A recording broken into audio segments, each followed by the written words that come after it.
હર હર મહાદેવ. ભક્તિ કથા ચેનલમાં આપ સૌનું સ્વાગત છે. ભગવાનના સુંદર ચિત્રો સહિત પવિત્ર કથાઓ સાંભળવા માટે જરૂર સબસ્ક્રાઇબ કરો ભક્તિ કથા ચેનલ. ઓમ નમઃ શિવાય. ચાલો આજે જાણીએ બીજા એક જ્યોતિર્લિંગ વિશે. ભગવાન શિવ સાથે સંકળાયેલા 12 જ્યોતિર્લિંગોમાં મધ્યપ્રદેશમાં આવેલું ઓમકારેશ્વર ચોથા ક્રમે આવે છે. અહીં ભગવાન શિવ નર્મદા નદીના કિનારે ઓમ આકારના પર્વત પર વિરાજમાન છે. ભગવાન ભોળાનાથ ત્રણેય લોકના દર્શન કરે છે અને રાત્રે સૂવા માટે રોજ આ મંદિરમાં આવે છે. ઉજ્જૈન મહાકાળેશ્વર મંદિરની જેમ ભસ્મ આરતી જેમ પ્રખ્યાત છે, એમ ઓમકારેશ્વર મંદિરની શયન આરતી વિશ્વ પ્રસિદ્ધ છે. આ મંદિરમાં મહાદેવ માતા પાર્વતી સાથે ચોપાટ રમે છે.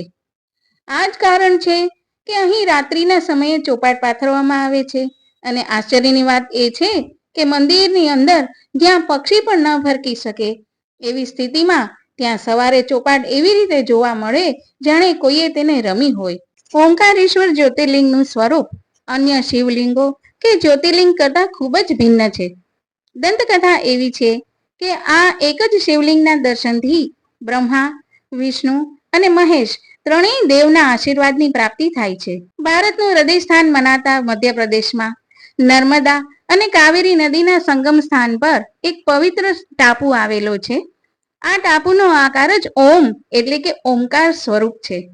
અને આ ઓમકાર ટાપુ ઉપર જ દેવાદિદેવ મહાદેવ ઓમકારેશ્વર જ્યોતિર્લિંગ સ્વરૂપે ભક્તોને દર્શન આપી રહ્યા છે. દ્વાદશ જ્યોતિર્લિંગમાં ઓમકારેશ્વર જ્યોતિર્લિંગ ચોથું સ્થાન ધરાવે છે. અલબત્ત ઓમકારેશ્વરના દર્શન મમલેશ્વરના દર્શન વિના અપૂર્ણ જ મનાય છે. ઓમકાર તો એ નાદ છે જે સમગ્ર સૃષ્ટિની ઉત્પત્તિનું કારણ મનાય છે.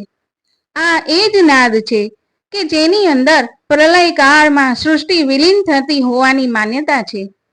ઓમનો નાદ તો બ્રહ્માંડના કણ કણમાં વ્યાપ્ત છે. પણ ધરતી પર ઓમકારનું સાક્ષાત નિવાસસ્થાન જો કોઈ મનાતું હોય તો તે ઓમકાર ટાપુ છે કે જેના પર મહેશ્વરનું ઓમકારેશ્વર જ્યોતિર્લિંગ પ્રસ્થાપિત થયું છે.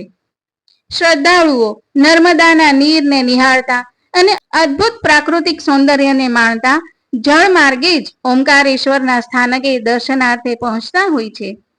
અહીં મંદિરના ગર્ભગૃહમાં ભક્તોને મહેશ્વરના અત્યંત દિવ્ય સ્વરૂપના દર્શન થાય છે. તો ચાલો જાણીએ કેવી રીતે થયું ઓમકારેશ્વરનું પ્રાકટ્ય. ઓમકારેશ્વર જ્યોતિર્લિંગ સાથે સંકળાયેલી કથાઓ જાણીએ તો એમાંથી 3 કથાઓ ઘણી પ્રચલિત છે. પ્રથમ કથા એ વિંધ્ય પર્વત વિશેની છે. શિવ પુરાણની કોટી રુદ્ર સંહિતાના 18મા અધ્યાયમાં ઓમકારેશ્વર જ્યોતિર્લિંગના પ્રાકટ્યની કથા વર્ણિત છે. કહે છે, એકવાર નારદ મુનિ ગિરિરાજ વિંધ્ય પર આવ્યા. વિંધ્યાચળે ખૂબ જ આદર સાથે નારદજીનું પૂજન કર્યું અને સાથે જ મનમાં એવો ભાવ લાવ્યા કે મારે ત્યાં તો બધું જ છે, કોઈ વાતની ખોટ નથી. અહંકાર નાશક નારદ મુનિ વિંધ્યાચળના અભિમાનને પામી ગયા અને એટલે જ તે બોલ્યા કે હે વિંધ્યાચળ, તમારે ત્યાં બધું જ છે તો પણ મેરુ પર્વત તમારાથી ઊંચો છે. તેના શિખરનો ભાગ તો દેવતાઓના લોક સુધી પહોંચેલો છે, જ્યારે તમારા શિખરનો ભાગ તો ક્યારેય ત્યાં સુધી પહોંચી શકે તેમ જ નથી. પોતાની તીવ્ર વાણીમાં તેમણે વિંધ્યને મેરુ પર્વતની મહાનતા સંભળાવી. આને કારણે વિંધ્યને મેરુની ઈર્ષા ઉપજી અને તેણે મેરુ કરતા મોટા બનવાનો નિર્ણય કર્યો. નારદ મુનિ તો બોલીને ચાલ્યા ગયા, પરંતુ વિંધ્યાચળને તેમનું જીવન વ્યર્થ લાગવા માંડ્યું. મેરુ કરતા મોટા બનવા વિંધ્યએ શિવજીની ઉપાસના કરી. વિંધ્યે શિવના પાર્થિવ લિંગ અને ઓમકારેશ્વરની લગાતાર 6 મહિના સુધી પૂજા કરી અને કઠોર તપસ્યા કરી. આથી શિવ પ્રસન્ન થયા અને તેને ઈચ્છિત વરદાન આપ્યું. સર્વ દેવો અને ઋષિમુનિઓની વિનંતીથી શિવે લિંગના 2 ભાગ કર્યા. એક ભાગ ઓમકારેશ્વર કહેવાયો અને બીજો ભાગ મામલેશ્વર કે અમરેશ્વર કહેવાયો. ભગવાન શિવે વિંધ્યને વરદાન આપ્યું કે એ સતત વધતો રહે, પરંતુ શરત એ રાખી કે તે ક્યારેય શિવ ભક્તોના માર્ગમાં આડો નહીં આવે. આખરે તેમણે વિશ્વનાથ ભગવાન શંભુનું શરણું લીધું. હાલ જ્યાં ઓમકારેશ્વર જ્યોતિર્લિંગ સ્થિત છે તે જ પાવની ભૂમિ પર વિંધ્યાચળે અખંડ તપસ્યા કરી. તેનાથી પ્રસન્ન થઈ સાક્ષાત મહેશ્વર તે ભૂમિ પર પ્રગટ થયા. મહાદેવે વિંધ્યાચળને માનસિક પરિતાપથી મુક્તિ આપી અને પછી આ પાવની ભૂમિ પર જ સ્થિર થઈ ગયા. દેવાધિદેવ ઓમકારની ભૂમિ પર પ્રગટ થયા હોય તે ઓમકારેશ્વરના નામે પ્રસિદ્ધ થયા. સ્કંદ પુરાણ અનુસાર સૂર્યવંશી રાજા માંધાતાએ ઓમકાર પર્વત પર તપ કર્યું હતું અને તેમના તપથી પ્રસન્ન થઈ મહાદેવ અહીં જ્યોતિર્લિંગ સ્વરૂપે વિદ્યમાન થયા, જેને લીધે જ ઓમકાર પર્વત એ માંધાતા પર્વત તરીકે પણ ઓળખાય છે.